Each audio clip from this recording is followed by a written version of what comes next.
प्यारे साथियों नमस्कार मेरे भाई, कैसे हैं आप सब। मैं आशा करता हूँ आप सब साथी एकदम बेहतरीन होंगे और अपनी पढ़ाई मेरे भाई सभी साथी बिल्कुल जी जान लगा के लगे होंगे।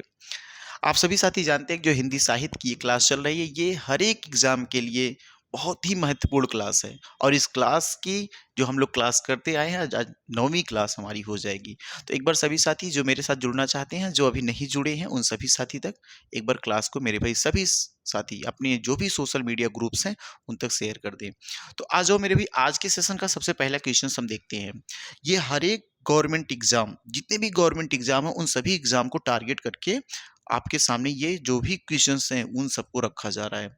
तो ध्यान से देखना, पहले यहाँ पे क्या दिख रहा होगा आपको कि ऑल गवर्नमेंट्स एग्जाम है, चाहे वो टीजीटी पीजीटी हो जाए। ठीक है भाई, जीआईसी की बात कर लें, एलटी ग्रेड की बात कर लें, रीट की बात कर लें, बीपीएससी टीआरई 4 की बात कर लें, इन सभी एग्जाम में हिंदी साहित्य के जितने भी प्रश्न आते हैं वो प्रश्न कहीं और से नहीं, वो प्रश्न इन्हीं कक्षाओं से आएंगे। तो एक बार आप जरूर देखेंगे कक्षाओं को और अपने प्रश्नों का जवाब, जो भी आपका जवाब बनता है, वो सभी जवाबों को भी मेरे भाई यहाँ पे देते जाएंगे। तो आज आपकी प्रश्नोत्तरी नंबर कितनी होगी? प्रश्नोत्तरी नंबर 9 हो जाएगी। ठीक है, चलो आ जाओ पहले सवाल की ओर। सबसे पहला सवाल आज आपके सामने क्या है? सबसे पहला सवाल मेरे भाई आपके सामने है, कबीर को प्रवर्तक माना जाता है। देखना, आपके सामने क्या सवाल रखा गया है? कबीर को प्रवर्तक माना जाता है, किसका प्रवर्तक माना जाता है? तो लिखा गया है सबसे पहला ऑप्शन, सगुण संप्रदाय के प्रवर्तक कबीर जी हैं, सखी संप्रदाय के प्रवर्तक कबीर जी हैं, कि पुष्टि मार्ग अर्थात पुष्टि मार्गी संप्रदाय के प्रवर्तक कबीर जी हैं, कि निर्गुण संप्रदाय के हैं? बताना एक बार, सभी लोग अपने अपने जवाब को देंगे।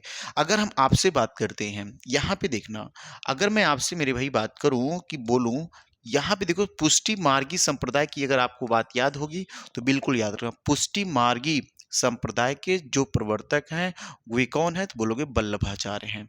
वो कौन मेरे भाई? वल्लभाचार्य हैं, वल्लभाचार्य हैं। बिल्कुल सभी साथी लिख लेंगे, पुष्टि मार्गी के जो प्रवर्तक हैं वो कौन? वल्लभाचार्य जी हैं। अगर मैं सखी संप्रदाय की बात करता हूँ, सखी संप्रदाय की बात करूंगा, स्वामी हरिदास। क्या लिखेंगे? स्वामी हरिदास जो हैं वो किस संप्रदाय के हो जाते हैं? तो बोलोगे साथी वो हो जाते हैं स्वामी हरिदास जो हैं सखी संप्रदाय के प्रवर्तक माने जाते हैं। ठीक है, अब बताओ सगुण संप्रदाय के कौन है? बताना आप सभी। लेकिन अगर कबीर की बात करते हैं तो निर्गुण संप्रदाय के अगर माने जाते हैं तो कौन माने जाते हैं? बोलेंगे सर कबीर दास जी माने जाते हैं। निर्गुण संप्रदाय के कौन माने जाते हैं भैया? कबीर दास जी माने जाते हैं। जबकि सगुण संप्रदाय की बात करेंगे तो याद रखिएगा, सगुण संप्रदाय के जो हैं वो कौन हो जाएंगे? तो तुलसीदास जी हो जाएंगे। बिल्कुल याद हो जाएगा आपको ना, सगुण संप्रदाय तुलसीदास जी, पुष्टि मार्गी संप्रदाय वल्लभाचार्य जी, सखी संप्रदाय स्वामी हरिदास, और निर्गुण संप्रदाय की बात करेंगे तो कौन हो जाएंगे? कबीरदास जी हो जाएंगे। बिल्कुल याद रखेंगे, सखी संप्रदाय सखी स्वामी, सखी संप्रदाय स्वामी हरिदास, पुष्टि मार्गी संप्रदाय तो बोलेंगे वल्लभाचार्य हो जाएंगे, सगुण संप्रदाय तो तुलसीदास हो जाएंगे मेरे भाई। अगर मैं बोलूंगा कबीरदास किस संप्रदाय से हैं तो आप बोलेंगे जवाब में निर्गुण संप्रदाय से हैं। ठीक है, पहले सवाल का जवाब क्या हो जाएगा? ऑप्शन नंबर डी राइट हो जाएगा। दूसरे सवाल की ओर हम आगे आते हैं। गुरु ग्रंथ साहिब में, लिखना गुरु ग्रंथ साहब या गुरु ग्रंथ साहिब, बात यही हो सकती है भैया। गुरु ग्रंथ साहिब में किस कवि की रचनाएं संकलित हैं? बताइएगा, क्या विद्यापति की रचनाएं संकलित हैं, जायसी की रचनाएं संकलित हैं, कबीर की रचनाएं संकलित हैं, जयदेव की रचनाएं संकलित हैं? तो गुरु ग्रंथ साहिब ये क्या है? तो बोलेंगे गुरु ग्रंथ जो साहिब है ये सिखों का आदि ग्रंथ माना जाता है। क्या मानते भैया? सिखों का आदि ग्रंथ, सिखों का आदि ग्रंथ किसे मानते हैं? बोलेंगे सिखों का आदि ग्रंथ जो है वो गुरु ग्रंथ साहिब है। ये गुरु ग्रंथ साहिब को हम क्या कहते हैं? सिखों का आदि ग्रंथ है। और इस गुरु ग्रंथ साहिब में किसकी रचना, किस कवि की रचना संकलित की गई है? तो बोलेंगे भाई इसमें कबीर दास जी की रचनाएं संकलित हैं। इसमें किसकी रचनाएं संकलित हैं? जवाब देंगे इसमें कबीर दास जी की रचनाएं संकलित हैं। आ जाओ आगे, यहाँ पे देखते हैं उलटवासियां किसने लिखी हैं? बिल्कुल सही जवाब इसका होगा, उलटवासियां कबीरदास जी लिखे हैं, सूरदास जी लिखे हैं। क्या भैया? सूरदास जी लिखे हैं, तुलसीदास जी लिखे हैं, कि रहीमदास जी लिखे हैं? बताइएगा, उलटवासियां किसने लिखी? तो आपका जवाब क्या आएगा? आप सभी जवाब देंगे, उलटवासियां जो लिखी गई किसके द्वारा लिखी गई हैं? तो बोलेंगे साथी जो उलटवासियां लिखी गई हैं वो है किसकी? तो बोलोगे सर उलटवासियां कबीरदास जी की हैं। उलटवासियां किसने लिखी है? तो उलटवासियां कबीरदास जी की है। एक उलटवासी बहुत लिखना, एक अचंभा देखा रे भाई। इनकी एक उलटवासी बहुत प्रसिद्ध उलटवासी है, लिखेंगे एक अचंभा देखा रे भाई, एक अचंभा देखा रे भाई, एक अचंभा देखा रे भाई। क्या लिखोगे? एक अचंभा देखा रे भाई, ठाढ़ा सिंध लिखेंगे, ठाढ़ा सिंध, है ना, ठाढ़ा सिंध चरावे गाई, चरावे गाई। तो बिल्कुल बोल पाओगे क्या? सर एक असंभा देखा रे भाई, ठाढ़ा सिंध, ठाढ़ा सिंध चरावे गाई। लिखेंगे पहले पूत, लिखा, लिखना भाई, पहले पूत पीछे, पहले पूत और पीछे भई माई, पीछे भई, क्या लिखेंगे? पीछे भई माई, ठीक है, पीछे भई माई। और लिखेंगे चेला कै गुरु, चेला कै गुरु लागै पाई, लागै पाई। ये कितनी अच्छी उलटवासी है। ये उलटवासी किसकी है? तो बोलेंगे ये उलटवासी है, उल्टी कहावत। उलटवासी का मतलब होता है उल्टी कहावत, सॉरी, उल्टी कहा, उलटवासी का अर्थ क्या होता है सर? उलटवासी का अर्थ होता है उल्टी कहावत। और ये उलटवासी किसकी है? बोलेंगे ये उलटवासी कबीरदास जी की है। एक अचंभा देखा रे भाई, ठाढ़ा सिंध चरावे गाई, पहले पूत पीछे भैमाई, और चेला कै गुरु लगे पाई। ये किसकी उलटवासी होगी? तो बोलोगे कबीरदास जी की उलटवासी है। तो उलटवासियां किसने लिखी है? तो बोलोगे उलटवासियां कबीरदास जी लिखते हैं। आ जाओ, अंगद पेज नहीं है, अंगद पैज। क्या लिखेंगे भैया? अंगद पैज की रचना किसने की है? नाभादास, ईश्वरदास, धरणीदास, मलूकदास। अगर हम अंगद पैज की बात करते हैं तो अंगद पैज किसकी रचना है मेरे भाई? ईश्वरदास की है। ईश्वरदास की दो और रचनाएं लिखना। एक तो आप जानते हो भैया सत्यवती कथा है इन्हीं का, और एक रचना कौन से? भरत मिलाप। बिल्कुल इनकी दो रचनाएं और लिखेंगे, इनकी दो रचनाएं और लिखेंगे। कौन सी दो रचना है? एक तो इनकी रचना हो जाएगी भरत मिलाप, आप सभी साथी लिखेंगे, एक लिखेंगे भरत मिलाप, ऐसे लिखना। एक रचना हो जाएगी इनकी भरत मिलाप, लिखिएगा आप। एक रचना क्या लिखेंगे? भरत मिलाप हो जाएगा। और एक रचना इनकी है सत्यवती कथा, लिखेंगे आप, एक लिखेंगे सत्यवती कथा।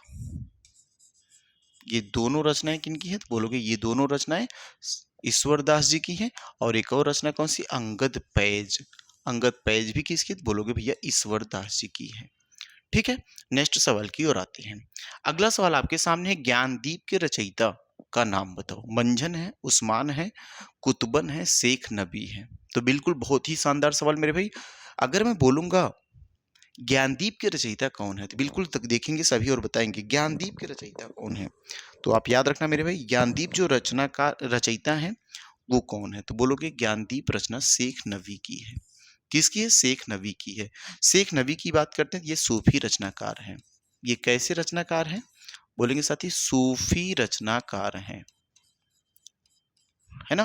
कैसे रचनाकार हैं? बोलेंगे ये सूफी रचनाकार हैं। अगर मंझन की बात करें तो बिल्कुल लिखेंगे मंझन, मधुमालती, इनकी रचना एक लिख लो, मंझन की मधुमालती है, क्या है? मधुमालती है। और अगर मैं उस्मान की बात करूंगा तो उस्मान की बिल्कुल याद रखना चित्रावली, क्या याद रखना चाहिए भैया? उस्मान की चित्रावली हो जाएगी। अब बताओ कुतुबन का क्या होगा? अगर मैं कुतुबन की बात करूंगा तो मृगावती हो जाएगा। कुतुबन का क्या लिखेंगे? मृगावती, बिल्कुल याद होगा। मंझन मधुमालती, ठीक है, कुतुबन का मृगावती है, उस्मान का चित्रावली है, और यहाँ पे देखेंगे ज्ञानदीप के कौन? तो बोलोगे सर शेख नबी। ये सूफी रचनाकार थे। ठीक है भाई, नेक्स्ट सवाल की ओर आते हैं। मृगावती के रचनाकार, अभी आपने देखा सर मृगावती किसकी रचना है? कुतुबन की। मृगावती किसकी रचना? मुल्ला बाउद नहीं, मुल्ला दाऊद है, यहाँ पे याद रखना, मुल्ला दाऊद। बताओ मेरे भाई, क्लियर ना? मृगावती किसकी, मृगावती के रचनाकार हैं कौन? बोलेंगे मृगावती के रचनाकार की बात करूंगा तो वो हो जाएंगे कुतुबन। मंझन सर मुल्ला दाऊद, ओ सॉरी सॉरी सॉरी, मधुमालती, क्या लिखेंगे? मधु मालती, अभी हमने पीछे करवाया। मंझन क्या, मधुमालती। आलम बोधा अलग चीज, मुल्ला दाऊद की लिख लेंगे। मुल्ला दाऊद की कौन है भैया, बताना एक बार आप। मुल्ला दाऊद की लिखेंगे चंदायन। क्या लिखेंगे, चंदायन। मुल्ला दाऊद की कौन हो जाएगी, चंदायन हो जाएगी। ठीक है भाई, आगे चलते हैं। अगला सवाल आपके सामने, सूफी साधना के 4 पड़ाव में इनमें से कौन सा पड़ाव नहीं है, इसमें से कौन सा नहीं है। तो आप जानते हैं सूफी साधना के कुल कितने पड़ाव हैं, तो कुल 4 पड़ाव हैं। उन पड़ाव में एक तो इसमें से एक ऐसा पड़ाव है जो नहीं है, और अगर नहीं है तो उसको तो हम खोज लेंगे, लेकिन अगर नहीं है तो उसके जगह पे कौन सा पड़ाव आएगा इसको बताइए। अगर मैं शरीयत की बात करूंगा, बिल्कुल याद रखना सर, शरीयत है। और शरीयत में क्या गया, धर्म ग्रंथों के, देखो शरीयत में क्या कहा गया, धर्म ग्रंथों के, धर्म ग्रंथों के,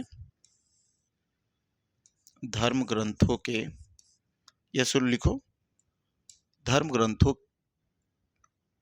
का विधि निषेध है। इसमें धर्म ग्रंथों का विधि निषेध है, विधि निषेध के बारे में जानकारी ये देता है, सॉरी विधि निषेध। ठीक है भाई, धर्म ग्रंथों के विधि निषेध की बात अगर करते हैं हम, तो वो शरीयत बताता है। ठीक है, तरीकत क्या करता है सर, तरीकत की बात करेंगे तो याद रखना हृदय की शुद्धता के बारे में वर्णन करता है। किसके बारे में, हृदय की शुद्धता के बारे में वर्णन करता है। तो बिल्कुल लिखेंगे, तरीकत की बात करेंगे तो हृदय के शुद्धता का वर्णन करता है, हृदय के शुद्धता का वर्णन करता है, शुद्धता का वर्णन है इसमें। मारिफत की बात करेंगे तो बिल्कुल लिखेंगे आत्मा से परमात्मा का मिलन। मार्फत में क्या होता है, आत्मा से परमात्मा के मिलन का वर्णन है, आत्मा से परमात्मा का मिलन। क्या लिखोगे भाई, आत्मा से परमात्मा का मिलन। अब बताओ, ये तो 3 जान गए आप, चौथा कौन सा हो सकता है, सब मालकत नहीं है। मालकत नहीं है क्या भैया, सॉरी मालकत नहीं है तो मालकत की जगह पे क्या लिखेंगे हम। अगर बोलेंगे मालकत नहीं है तो है कौन, तो बोलोगे सर मालकत की जगह पे हकीकत होगा। क्या लिखोगे, हकीकत। अब देखो हकीकत आ गया, और हकीकत में क्या लिखते हैं, तो हकीकत में आप लिखेंगे भैया भक्ति उपासना के सत्य बोध की जानकारी मिलती है। इसमें हकीकत देखो, भक्ति उपासना की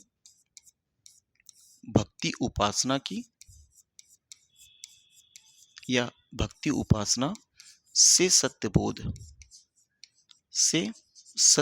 की जानकारी मिलती है, या इसमें दिया गया है। तो आप बिल्कुल बता पाओगे अगर हम बोलेंगे सूफी साधना के 4 पड़ाव कौन कौन से, एक शरीयत है, तरीकत है, मारिफत है और हकीकत है। ये चौथा पड़ाव है हकीकत। जबकि अगर मालकत की बात करेंगे तो मालकत इसमें नहीं आएगा, मलकत की बात करेंगे तो ये नहीं आएगा। शरीकत, तरीकत, मारिफत, हकीकत। शरीयत देखो, शरीकत, तरीकत, मारिफत और हकीकत हो जाएगा। ठीक है, आगे आ जाओ। मारिफत भी है तो मार्फत भी लिखते हैं, तो कंफ्यूज नहीं होना। आगे आते हैं, सूफी कवि नूर मोहम्मद की रचना का नाम है, बताइएगा। सूफी कवि नूर मोहम्मद, नूर मोहम्मद की रचना कौन सी है सर, नूर मोहम्मद की रचना मधुमालती, बिल्कुल हो जाएगा। पता ना क्या मधुमालती होगा कि नहीं होगा। इसमें से सूफी कवि नूर मोहम्मद की रचना कौन सा, एक तो बिल्कुल याद रहा मधुमालती भी है, और देखो भैया अनुराग बांसुरी भी है। ये दोनों रचनाएं इनकी हैं, मधुमालती, और यहाँ पे 2 ऑप्शन सही हो गया, तो एक और देना चाहिए, ए और सी दोनों सही है। इसका उत्तर क्या होगा, ए और 2, ए और सी दोनों सही हो जाएगा। राघव चेतन इनमें से किस सूफी कवि का पात्र है। राघव चेतन आप जानते हैं भैया, राघव चेतन ये जो पात्र है ये कहाँ से आता है, तो पद्मावती का नाम सुने होंगे कि नहीं सुने होंगे आप, बताओ। अगर राघव चेतन की बात करते हैं तो ये पद्मावत का पात्र है। राघव चेतन किसका है, पद्मावत का पात्र है। मधुमालती, पद्मावत, मृगावती, चंदायन, तो ये किसका पात्र है, पद्मावत की। ठीक है, पद्मावत रचना किसकी, इसके रचनाकार की बात बताओ। अगर मैं इसके रचनाकार का नाम लेता हूं तो आप बोलोगे सर मलिक मोहम्मद जायसी। कौन हो जाएंगे, मलिक मोहम्मद जायसी। लिखना आप सभी, मलिक मोहम्मद जायसी हैं। ठीक है, मलिक मोहम्मद जायसी हैं। पद्मावत कैसी भाषा में लिखा गया, इसकी भाषा कैसी है, तो बोलेंगे पद्मावत भाषा मेरे भाई ठेठ अवधी है। क्या लिखेंगे? ठेठ, ठेठ अवधी है, या अवधि ही बोल देना तब भी सही हो जाएगा। अगर बोलते हैं भैया इसके कितने खंड हैं, खंड की बात करूंगा तो 57 खंडों में है, ये 57 खंडों में विभक्त है। कितने खंडों में मेरे भाई विभक्त है? तो बोलोगे सर ये 57 खंडों में विभक्त है। अगर इसके पात्र की मैं बात करूंगा तो बिल्कुल लिखेंगे, इसमें पात्र एक तो नागमती आती हैं, एक कौन आएंगे? नागवती हैं, एक पद्मावती है, पद्मावती, एक और नाम सुने होंगे आप रत्नसेन, रत्नसेन सुने होंगे, एक नाम हीरामन तोता या सुआ जिसी को कहते हैं, हीरामन तोता, क्या सुने होंगे? हीरामन तोता, या इन्हीं को क्या बोलते हैं? सुआ। क्या मेरे भाई? सुआ भी बोलते हैं। और एक चीज और लिखना, कौन लिखेंगे भैया? लिखेंगे एक नाम और लिखना, अलाउद्दीन, अलाउद्दीन खिलजी। ये आदि इसके मुख्य पात्र हैं। ये इसके कैसे पात्र हैं? बोलोगे ये इसके मुख्य पात्र हैं। बताओ यहां तक चीजें क्लियर हो जाएंगी ना आपको? बिल्कुल याद रखना। मलिक मोहम्मद जायसी की रचना कौन सी है भैया? मलिक मोहम्मद जायसी की रचना पद्मावत है। इसके कितने खंड हैं? बोलेंगे इसके 57 खंड हैं। किस भाषा में लिखा गया? ठेठ अवधि में लिखा गया है। इसके पात्र कौन कौन से? एक बोलोगे पद्मावती है, नागमती है, रत्नसेन है, हीरामन तोता जिसे को सुआ नाम दिया गया था, और अलाउद्दीन खिलजी। ठीक है, ये एक प्रेम कथा है और ये इसी का पात्र राघव चेतन भी है ना? इसी का पात्र राघव चेतन भी है, तो बिल्कुल इस बात को याद रखना। आगे आते हैं हम। सूफी काव्य परंपरा की सर्वश्रेष्ठ रचना है मधुमालती, मृगावती, माधवानल, कामकंदला, पद्मावत। अगर मैं सूफी काव्य की सर्वश्रेष्ठ रचना की बात करूंगा तो याद रखना, सूफी काव्य परंपरा की सर्वश्रेष्ठ रचना की बात की जाएगी तो वो कौन है? पद्मावत है। पद्मावत के रचनाकार एक बार आप फिर से लिखेंगे, रचनाकार इसके कौन है? बिल्कुल आप जितनी बार लिखेंगे उतना बार याद हो जाएगा। रचनाकार सर बोलोगे मलिक मोहम्मद जायसी, मलिक मोहम्मद जायसी, मलिक मोहम्मद जायसी। कितने खंड भैया? बोलोगे सर 57 खंड है। किस भाषा में है? सर ठेठ अवधि में भाषा है। चलो एक सवाल और मैं पूछता हूं, इसका रचना काल बताओ। अब आ जाओ, ये सवाल पीछे नहीं लिखा हमने। इस सवाल का जवाब क्या होगा? अगर मैं पूछूंगा मलिक मोहम्मद जायसी द्वारा रचित पद्मावत की रचना काल क्या है? पद्मावत कब रचना में आई? कब इसका रचना किया गया? बिल्कुल याद रखना सर 1540। इसका रचना काल कब माना जाता है? तो बिल्कुल बताओगे सर रचना काल इसका 1540 माना जाता है। चलो आ जाओ, नेक्स्ट सवाल पे आते हैं। जायसी कृत पद्मावत, आप जरूर जानेंगे इस बात को, मलिक मोहम्मद जायसी द्वारा ही रचना की गई किसकी? पद्मावत की। विषय में कौन सा कथन क्या भैया गलत है? बताना कौन सा कथन गलत है? तो इसमें 3 कथन तो बिल्कुल सत्य होंगे, एक ही कथन इसमें से होगा जो होगा गलत। वो चौथा कथन कौन सा है जो गलत है? तुलसीकृत, क्या भैया तुलसी ने रचना की? मानस के अनुकरण पर जायसी ने भी इसमें दोहा चौपाई की शैली का प्रयोग किया। सर ये दोहा चौपाई शैली यही तो गलत है, और जो गलत वही क्या है? सही है। जो गलत वही सही, ऑप्शन अभी पहला वाला सही है ना? ये आंसर इसका हो सकता है। यह एक प्रेमाख्यान काव्य, बिल्कुल याद रखना। नागमती, रत्नसेन, पद्मावती, अलाउद्दीन खिलजी, ये सब जो कहानी मिलती है ये प्रेमाख्यानक काव्य है। ये कैसा काव्य भैया? प्रेमाख्यानक। क्या बिल्कुल सही है। इसकी भाषा जो है ठेठ अवधि, अभी हमने बताया इसकी भाषा कैसी है? ठेठ अवधि है। इसमें नागमती का वियोग वर्णन किया गया है और प्रवास जन विरह वर्णन का भी विरह वर्णन के अंतर्गत आता है। बिल्कुल ये भी सत्य है। तो इसमें से गलत कौन सा था? तो गलत ए वाला ऑप्शन था, और ए वाला ऑप्शन जब गलत था तो यही इसका आंसर होगा। तो ऑप्शन ए ही इसका क्या होगा मेरे भाई? आंसर होगा। ठीक है, अभी जानते हैं पद्मावत का रचना काल कब है? बोलोगे सर पद्मावत का रचना काल 1540 ईस्वी है। 1540 ईस्वी है।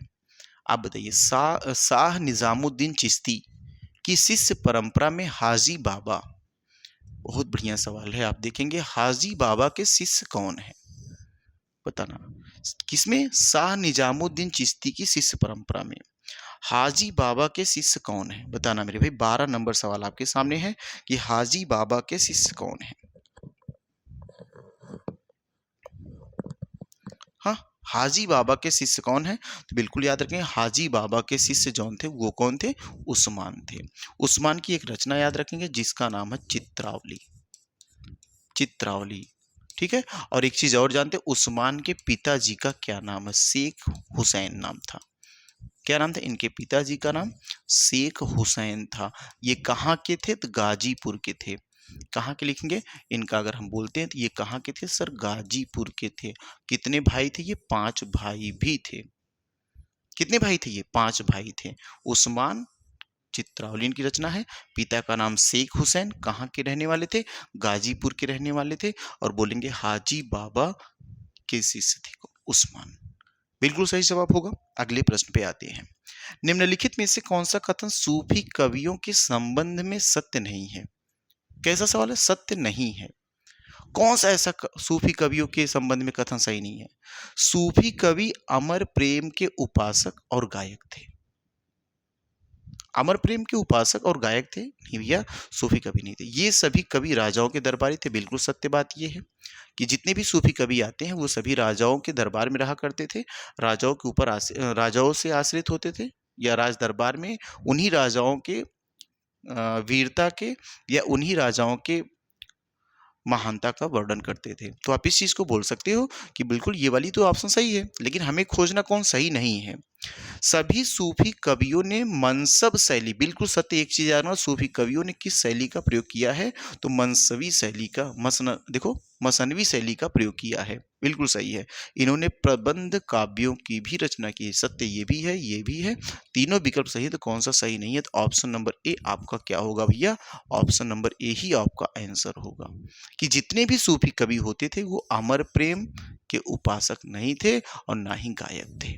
अमर प्रेम के उपासक भी नहीं थे और गायक भी नहीं थे। तो इस वजह से ऑप्शन नंबर आपका ए राइट होगा। अगले सवाल की ओर बढ़ते हैं। पद्मावत की काव्यगत विशेषताओं की दृष्टि से कौन सा विकल्प असंगत है? बताना।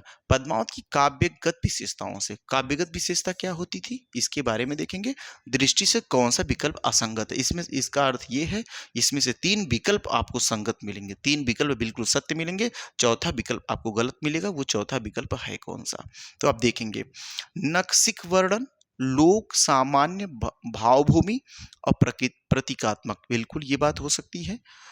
12 मासा का वर्णन मिलेगा भैया। इतिहास और कल्पना का योग भी है, मार्मिकता भी है, बिल्कुल सही है, ये भी सही है, ये भी सही है। नगर वर्णन, लोकोत्तर भावना, सर्गों में विभाजन, ये वाला देखो हो जाएगा आपका राइट आंसर। ये इसका नहीं किया है, सर्गों में विभाजन नहीं किए ये लोग। लोकोत्तर भावना, नगर वर्णन भी नहीं है। विरह वर्णन है भाई। मानव देखो, विरह वर्णन मानवीय सहृदयता ये तो है, नारी विवस्था ये भी है, ठीक है। मसनवी शैली बिल्कुल प्रयोग किया गया, श्रृंगार रस का प्रयोग किया गया है, प्रेम गाथा परंपरा का प्रौढ़ता ये भी सत्य है। इसमें से कौन सा नहीं है? तो बोलेंगे नगर वर्णन और लोकोत्तर भावना, सर्गों के विभाजन की बात नहीं की गई है ना। नगरों का वर्णन कहाँ किया गया है? लोकोत्तर भावना का भी वर्णन नहीं किया गया, सर्गों में विभाजित किया नहीं किए हैं। तो इसका राइट आंसर क्या होगा? सी वाला जवाब बिल्कुल राइट हो जाएगा।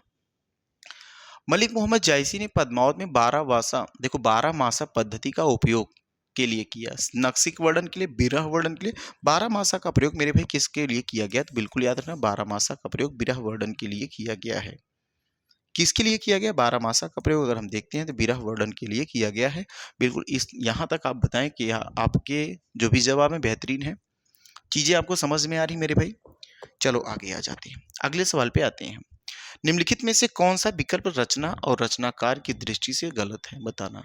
इधर कौन है? इधर तो मेरे भाई ये रचना है, ये रचना है, और ये कौन है? ये रचनाकार है।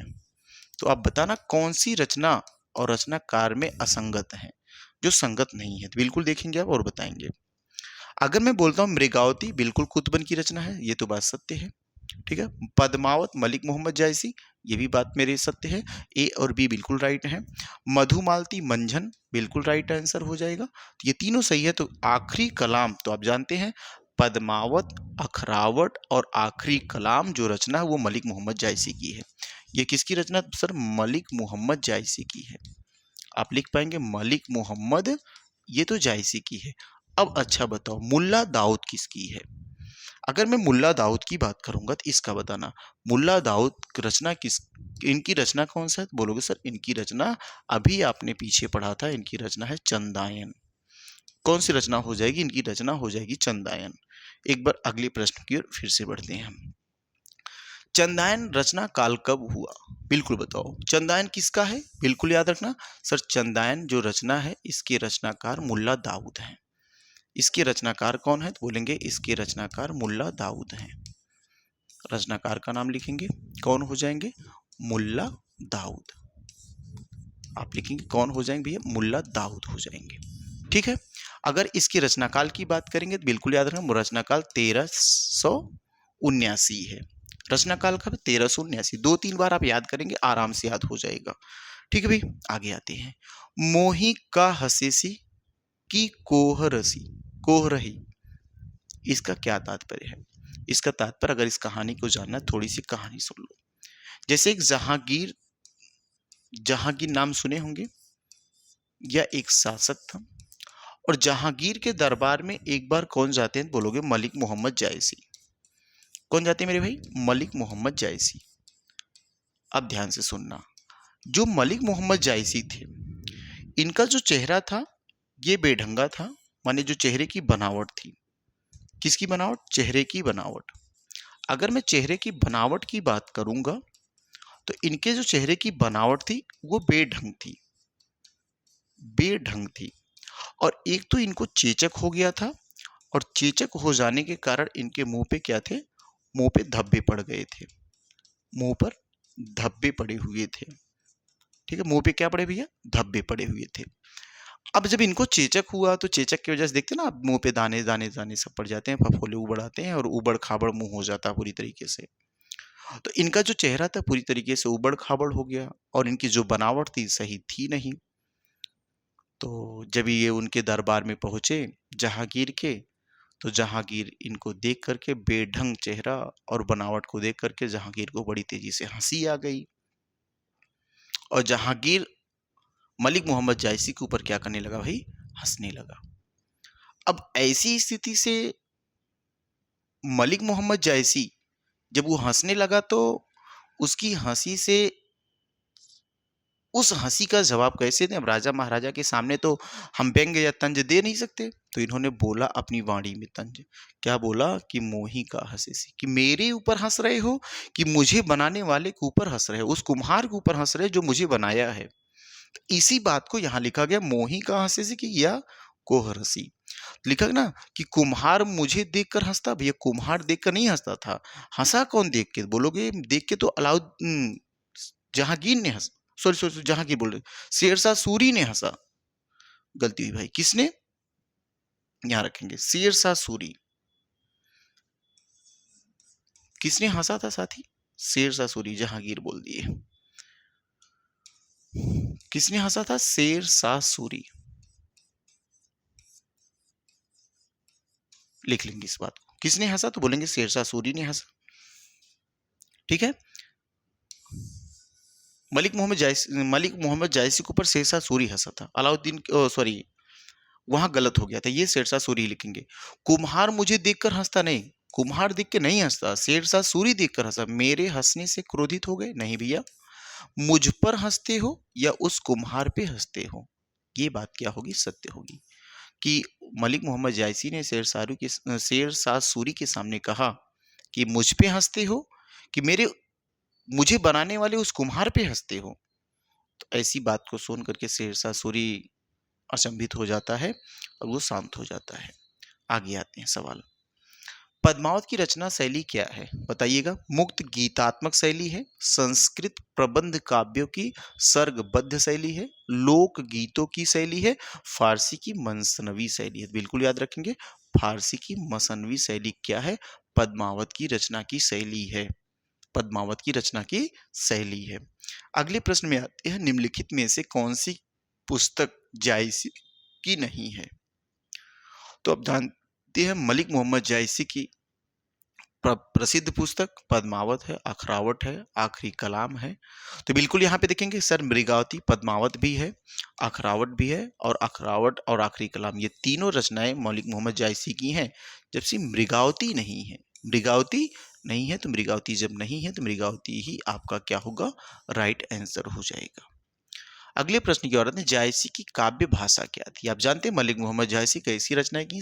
ठेठ अवधि में की हैं। तो इनकी रचनाओं का सॉरी इनकी काव्य भाषा क्या हो जाएगी? तो बोलेंगे इनकी काव्य भाषा क्या है, अवधि है। काव्य भाषा क्या मेरे भाई, अवधि हो जाएगी। निम्नलिखित में से कौन ज्ञान मार्गी शाखा के कवि नहीं है? तो आप जानते हैं ज्ञान मार्गी शाखा, अगर बोलेंगे कबीरदास, रैदास, कुतुबन, दादू दयाल, बताइएगा कौन ऐसे व्यक्ति हैं जो ज्ञान मार्गी शाखा नहीं है उनका? बताना। कबीरदास जी हैं ज्ञान मार्गी शाखा, बिल्कुल हैं। रैदास ये भी हैं, और ये भी दादू दयाल, लेकिन ये प्रेम मार्गी शाखा, ज्ञान मार्गी ना होके ये प्रेम मार्गी के अंतर्गत आते हैं। प्रेम मार्गी शाखा के अंतर्गत आते हैं। कौन भैया? कुतुबन। ठीक है ना, कुतुबन आ जाएंगे। लिखेंगे नागमती वियोग खंड से संबंधित कौन सा कथन सही नहीं है? बिल्कुल बताइएगा, नागमती वियोग खंड से संबंधित कौन सा कथन सही नहीं है? जायसी के बारहमासा के रूप में नागमती के वियोग का मार्मिक चित्रण किया गया है। यह वियोग प्रवास जन्य विरह के अंतर्गत आता है। यह वियोग चैत्र मास से प्रारंभ होता है। इस खंड में पक्षियों के माध्यम से संदेश भेजने का उल्लेख भी जायसी ने किया। बिल्कुल ये बात सत्य है। यह वियोग प्रवास जन विरह के अंतर्गत, बिल्कुल सही मेरे भाई। जायसी के 12 मासा के रूप में नागमती के वियोग का भी मार्मिक चित्रण, ये भी सही है, लेकिन अगर याद रखेंगे तो यह वियोग चैत्र मास से प्रारंभ नहीं किया गया था। तो आपसे मैं पूछता हूँ, यह वियोग किस मास से या किस महीने से प्रारंभ किया गया था? अगर ये चैत्र मास से नहीं किया गया था तो किस महीने से या किस मास से इसका प्रारंभ होता है? बिल्कुल इस सवाल का जवाब देंगे आप। ठीक है, तो राइट आंसर क्या होगा इसका? सी वाला राइट आंसर हो जाएगा। निम्नलिखित में से कौन सी रचना मलिक मोहम्मद जायसी की नहीं है? तो बिल्कुल अखरावट भी है, आखिरी कलाम भी है, उस्मान चित्ररेखा नहीं है। ये नहीं है, जो नहीं है वही आपका क्या है, आंसर है। जो नहीं मेरे भाई वही आंसर है, बल्कि ये दोनों आंसर नहीं हो सकते आपके। ठीक है, नेक्स्ट सवाल की ओर आते हैं। अगला सवाल आपके सामने है, कुतुबन किस बादशाह के आश्रित थे? किस बादशाह के आश्रित थे? भैया बिल्कुल याद रखना, कुतुबन की बात करेंगे हुसैन शाह के। कुतुबन किसके अंतर्गत आते हैं? तो हुसैन शाह के अंतर्गत या उनके नीचे आश्रित थे। पद्मावत में गुरु का प्रतीक कौन है? तोताराम, हीरामन तोता, जिसी को सुआ कहते हैं। तो बिल्कुल याद रखना भैया, पद्मावत में हीरामन तोता या सुआ जो थे वही गुरु का प्रतीक था। अगले प्रश्न की ओर आते हैं। आचार्य रामचंद्र शुक्ल ने प्रेमाख्यान परंपरा की पहली रचना किसे मानते हैं?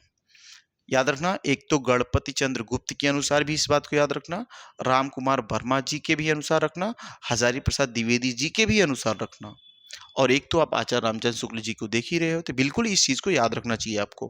किसके किसके अनुसार हमने सबको बताया, तो बिल्कुल याद रखेंगे। एक तो राम कुमार वर्मा जी के अनुसार भी लिखेंगे, है ना, एक राम कुमार वर्मा जी के अनुसार भी याद रखेंगे, एक गणपति चंद्र गुप्त के अनुसार भी याद रखेंगे, गणपति चंद्र गुप्त के अनुसार याद रखेंगे, और एक और बात याद रखें, कौन? हजारी प्रसाद द्विवेदी, हजारी प्रसाद द्विवेदी, इनके भी अनुसार आप रखेंगे। और आप जानते हैं मेरे भाई, अगर हम देख रहे हैं सबसे पहले, तो आचार्य रामचंद्र शुक्ल सबसे प्रामाणिक हैं, इनको भी याद रखना है। लेकिन इन सभी लोगों के अनुसार रचनाएं जो हैं उसको मानेंगे। प्रेमाख्यान परंपरा की पहली रचना किसको मानते हैं? तो आचार्य रामचंद्र शुक्ल किसको मानते हैं? सत्यवती कथा ईश्वरदास की है। चंदायन, मृगावती, हंसावली, असायत की हंसावली, असायत जानते हो ना, हंसावली वो उनकी है। चंदायन मुल्ला दाऊद की है, मृगावती कुतुबन, और सत्यवती कथा ईश्वरदास। तो आप बताएंगे आचार्य रामचंद्र शुक्ल किसको मानते हैं? तो बिल्कुल बोलेंगे भैया, अगर हम बोलेंगे मृगावती की बात करेंगे, मृगावती, यहाँ पे देखिए क्या सही है, मृगावती। इसका राइट आंसर क्या होगा? मृगावती। कब रचना आई? 1501 में। इसी को कौन मानते हैं सर? मृगावती को मानते हैं। मृगावती रचना किसकी है? कुतुबन की है। मृगावती किसकी मेरे भाई? कुतुबन की है। अब आगे बताओ, अगर मैं बोलता हूँ रामकुमार वर्मा किसको मानते हैं? बिल्कुल याद रखना, रामकुमार वर्मा जो मानते हैं चंदायन को मानते हैं। और चंदायन किसकी रचना है? बोलोगे सर ये मुल्ला दाऊद की है। किसकी रचना है मेरे भाई? मुल्ला दाऊद की है चंदायन। दूसरा लिखेंगे गणपति चंद्र गुप्त किसको मानते हैं? बोलोगे हंसावली को। देखो वहां लिखा ना हंसावली, और हंसावली किसकी है? असाहित की। क्या लिखेंगे? असाहित की रचना ये है। आगे आते हैं। हजारी प्रसाद द्विवेदी किसको मानते हैं? सत्यवती कथा। क्या लिखेंगे? सत्यवती कथा, सत्यवती कथा को। और ये सत्यवती कथा किसका है? तो आप जानते हैं मेरे भाई, ईश्वर दास का। सत्यवती कथा किसका है? ईश्वर दास जी का है। ये लिख लेंगे आप। और आप जानते हैं ना कि अगर मृगावती की बात करूंगा तो मृगावती किसकी रचना है? तो इस मृगावती रचना कुतबन की है। लिख पाएंगे आप, कुतबन की है। इसके रचना काल की बात करेंगे 1501 में, और इसी को ही आचार्य रामचंद्र शुक्ल ने पहली रचना मानी है। जबकि रामकुमार वर्मा ने चंदायन को, मुल्ला दाऊद वाली, और गणपति चंद्र गुप्त किस्म को, हंसावली को, और हजारी प्रसाद द्विवेदी सत्यवती कथा को मानते हैं। अगले प्रश्न की ओर आते हैं। भक्तिकालीन किस काव्य धारा में परमात्मा को स्त्री और आत्मा को पुरुष मानते हैं? बिल्कुल याद रखना, परमात्मा को स्त्री और आत्मा को पुरुष मानते हैं। ये किसमें? सूफी काव्य धारा में। किसमें मेरे भाई? सूफी काव्य धारा में। बिल्कुल शानदार पॉइंट है। ये सब ऐसे प्रश्न है ना, इनको एकदम रट्टा मार के रखो। ये कब आ जाए कोई भरोसा नहीं है सवाल का, है ना। ऐसे सवालों के लिए विकल्प की जरूरत नहीं है। ऐसे सवालों को दिमाग में रखना कि परमात्मा स्त्री मान के रखे हैं और आत्मा को पुरुष मान के रखे हैं। किस काव्य धारा में? सूफी काव्य धारा में। ठीक है, आगे कुछ इसमें पढ़ना नहीं है। निम्नलिखित में से कौन सी रचना तुलसीदास की नहीं है? बिल्कुल याद रखना, तुलसीदास की 12 रचनाओं को बहुत ही इंपॉर्टेंट है, उन 12 रचनाओं को याद रखना। भैरवी रामायण भी है, दोहावली भी है, बैराग संदीपनी है। कौन सी नहीं है? चित्रावली नहीं। यही आपका क्या होगा? आंसर हो जाएगा। चित्रावली किसकी है बताना आप। प्रेम मार्गी कवि नहीं है। सूरदास, मुल्ला दाऊद, मलिक मोहम्मद जैसी मंझन। तो प्रेम मार्गी ये तीनों लोग आते हैं, सूरदास नहीं है। आप बताएंगे आप हमें सूरदास किसके अंतर्गत आते हैं, बताइएगा साथी। सूरदास की बात करूंगा, सूरदास किसके अंतर्गत आते हैं? तो आप जानते हैं सर, सूरदास सगुण काव्य धारा के अंतर्गत आते हैं। सगुण काव्य धारा के अंतर्गत आते हैं। ये रहे आपके सगुण काव्य धारा के अंतर्गत आते हैं। ये आपके 30 प्रश्न आए। इस 30 प्रश्न में मेरे भाई आपके जवाब क्या आते हैं? बिल्कुल कमेंट बॉक्स में देना कि आप कितने प्रश्नों का सही जवाब दिए। याद रखना मेरे भाई, अगर इस पीडीएफ को चाहते हैं आप, पूरी क्लास वाइज पीडीएफ आप चाहते हैं, जितनी भी चीज़ें नोट्स की गई हैं, तो बिल्कुल आप डिस्क्रिप्शन बॉक्स में जाएंगे, वहाँ पे हिंदी बाई राज सर क्या दिया गया होगा? टेलीग्राम लिंक दिया गया है। उस लिंक पे जैसे क्लिक करेंगे आप टेलीग्राम ग्रुप पे आ जाएंगे, और आसानी से जितने भी पीडीएफ मैं अभी तक करवाया हूँ, जितने भी क्लास अभी तक लिया हूँ, 8 क्लास, 9 क्लास, 10 क्लास, और जो भी यूपीएसआई के भी स्पेशल क्लास हो रही हैं, उन सभी की पीडीएफ यहाँ पे अवेलेबल है। यहाँ से आप आसानी से लेकर के चीज़ों को 2-3 बार रिवाइज कर सकते हो। और आप जानते हो मेरे भाई ना, 2 से 3 बार, अगर किसी भी, अभी इसी 30 प्रश्न को आप याद रखना, 2 से 3 बार पढ़ लो। अगर 2 से 3 बार पढ़ लोगे तो मैं बताता हूँ आपको, पूरे से पूरे 30 प्रश्न अगर नहीं भी याद होते हैं तो मेरे भाई याद रखना, 25 प्रश्न तो कोई रोक नहीं पाएगा याद करने से। ये 25 प्रश्न बिल्कुल आपको कोई नहीं रोक पाएगा याद करने से। तो एक बार पहले क्या करो, आप एक बार पूरी तरीके से पढ़ो, उसके बाद उन सभी सवालों के जवाब अपने मन से देने की कोशिश करो। जब आप देंगे ना, हर एक सवाल का जवाब दे ले जाएंगे, आसानी से चीज़ों को करेंगे, तो आपको बड़ा मजा आएगा। ठीक है, चीज़ें याद होंगी तो मजा आएगा।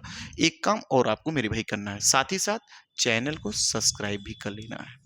चैनल को क्या करना है मेरे भाई? चैनल को सब्सक्राइब भी करना, और अपने सभी साथी तक चैनल को शेयर भी करना है। ठीक है, चैनल को क्या करना है मेरे भाई? शेयर भी करना है। तो आप सभी लोग बिल्कुल चैनल को सब्सक्राइब कर लेंगे, चैनल को शेयर भी कर देंगे। ठीक है मेरे भाई, धन्यवाद सभी साथी को।